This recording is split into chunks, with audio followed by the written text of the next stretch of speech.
یہ جو پسند کی شادی ہے تو اس میں بھی اسی چیز کو خیال رکھا جائے گا کہ یہ جو لڑکا اور لڑکی از خود پسند کی شادی کرنا چاہ رہے ہیں کہ آیا ان کو یہ پسند ہے رشتہ یا نہیں ہے، تو یہ دیکھا جائے گا کہ یہ کفو میں ہے یا غیر کفو میں ہے۔ اچھا، یہ دیکھنا پڑے گا، یعنی وہی کم سمجھی میں، کم علمی میں، نادانی میں، کیونکہ اب عسیٰ ان تکرہوا شیئا وہو خیر لکم وعسیٰ ان تحبوا شیئا وہو شر لکم واللہ یعلم وانتم لا تعلمون۔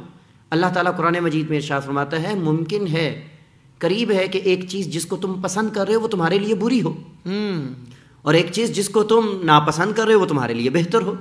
اللہ جانتا ہے، تم نہیں جانتے۔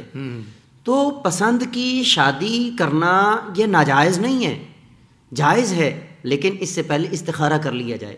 صحیح، جس طرح صحابہ کرام رضوان اللہ علیہم اجمعین فرماتے ہیں کہ آپ علیہ الصلوۃ والسلام ہمیں استخارہ اسی طرح سکھاتے تھے جس طرح قرآن سکھایا جاتا، اسی طرح سے ہمیں استخارے کی تلقین کی جاتی۔ تو استخارہ کر لینا اور بڑوں سے مشورہ کر لینا، ان کی رائے کو شامل کر لینا، یہ یقیناً اس میں برکت کا سبب بن جاتا ہے۔